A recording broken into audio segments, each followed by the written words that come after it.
नमस्कार। आज हम देखेंगे कास्टिक सोडा से किस तरह सोप बेस बनाया जाता है और हम उसे किस तरह से शुद्ध गुलाब का साबुन बनाएं। 50 ग्राम अगर आप कास्टिक सोडा यानी सोडियम बाइकार्बोनेट लेते हैं तो हमें उससे जस्ट दुगना यानी 100 ml शुद्ध गुलाब जल चाहिएगा। अगर आप गुलाब जल नहीं लेना चाहें तो डिस्टिल्ड वाटर ले सकते हैं। अब आप इसे किसी स्टील के भगोने में खाली कर दीजिए।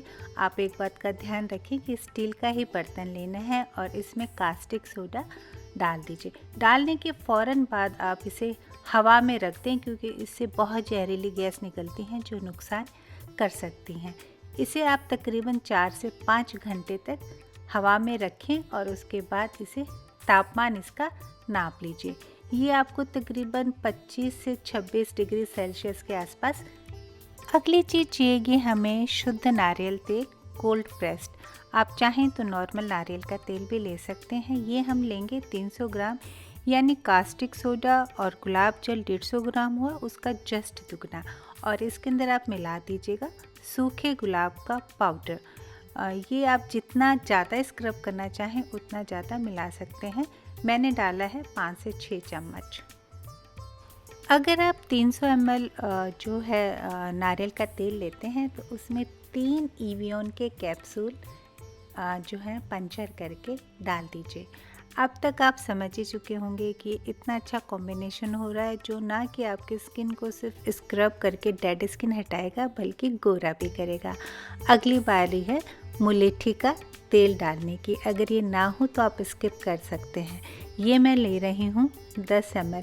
मुलेठी यानी लाइकोरिस स्किन को वाइट करता है, पिगमेंटेशन हटाता है और आपकी स्किन को बेदाग और जिसे कहते हैं ना स्वाभाविक चमक को उसमें परिवर्तित कर देता है। अब इसे आप नारियल और गुलाब के मिश्रण के अंदर डाल के एक बार अच्छे से हिला लें। अब आप इसका तापमान नाप लीजिएगा। ये भी आपको तकरीबन उसी तापमान पे मिलेगा जिस तापमान पे हमारा लाई था। यहाँ पे आप देखिए 79 फ़ारेनहाइट आ रहा है जो तकरीबन हमारे लाई के टेम्परेचर जितना ही है। अब आपको क्या करना है कि लाई जो है यानी सोडियम बाइकार्बोनेट या कास्टिक सोडा और गुलाब जल का जो मिश्रण है उसे आप तेल के अंदर डाल दीजिए। हमेशा इस बात का ध्यान रखें कि लाई को आपको तेल में डालना है, तेल को लाई में मत डालिएगा। डालते समय हल्का हल्का हिलाएं और एक ही तरफ आपको रोटेशन उसका देना है। आप इस बात का ध्यान रखिएगा कि एक ही तरफ आप घुमाएं नहीं तो साबुन के रेशे टूट जाएंगे।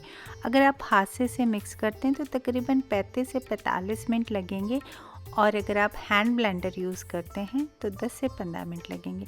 एक बात का आप ध्यान रखें कि एक बार अगर आप हैंड ब्लेंडर साबुन बनाने के लिए काम में लेते हैं तो फिर उसे कुकिंग मत कीजिएगा और इसे आप एकदम लो जो है उस सेटिंग पे रखें। थोड़ा थोड़ा चलाएं और धीरे धीरे आप नोटिस करेंगे कि जो आपका सोप बेस है उसका रंग बदलने लगा है और वो गाढ़ा क्रीमी जैसा हो जाएगा। अब आप चाहें तो मुल्तानी मिट्टी या कोई भी क्ले पाउडर से थोड़ा सा सोप बेस और तैयार कर सकते हैं जो स्क्रबिंग के काम आएगा, स्पेशली यानी जो कोहनियाँ हैं या घुटने हैं या पाँव हैं।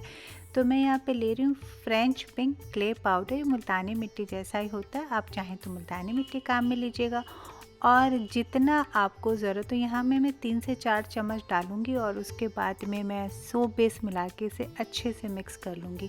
ये स्टेप बिल्कुल ऑप्शनल है, आप चाहें तो इसे अवॉइड कर सकते हैं। आप क्ले की बजाय बेसन पाउडर, जौ का पाउडर या फिर आप चाहें तो राइस पाउडर भी काम में ले सकते हैं। ये सभी अच्छे वाइटनिंग एजेंट और स्क्रब करते हैं। अब इसमें आपको मिलानी है 10 से 15 बूंदें शुद्ध बादाम तेल की। ये एकदम ऑप्शनल है, आप चाहें तो इसे अवॉइड कर सकते हैं। आप चाहें तो यहाँ पे सूखे गुलाब की पत्तियाँ भी काम में ले सकते हैं।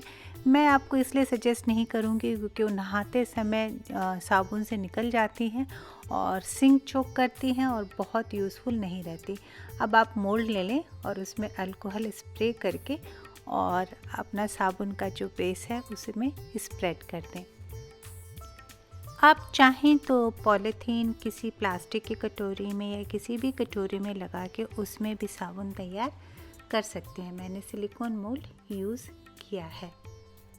जब आप जो है बेस सोप अच्छे से स्प्रेड कर दें, तो अब आप इसके ऊपर लेयरिंग कर सकते हैं जो हमने पिंक क्ले तैयार किया है, और उसके बाद उसमें आप अपनी चम्मच की मदद से थोड़ी सी डिज़ाइन तैयार कर सकते हैं जो उसे एक खूबसूरत सा लुक देता है।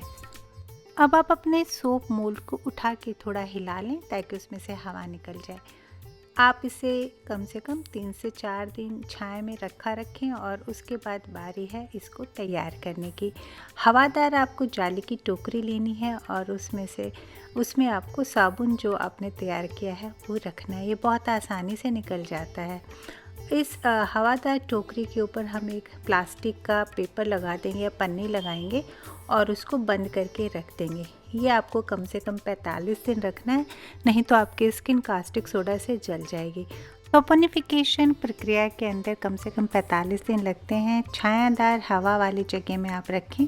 45 दिन बाद आपका साबुन काम में लेने के लिए तैयार है। आप चाहें तो इसके कोने पीलर से सॉफ्ट कर सकते हैं।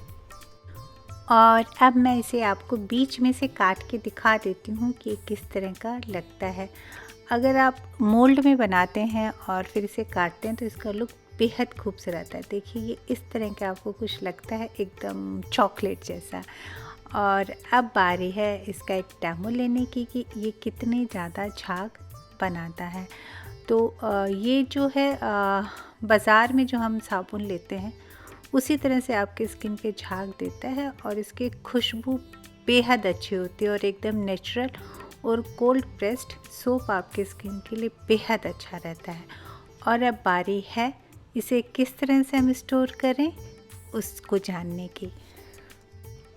आपको बस एक पॉली बैग चाहिए, उसके अंदर साबुन को डालें और आप लेस, रिबन या कुछ भी क्रिएटिविटी कर सकते हैं।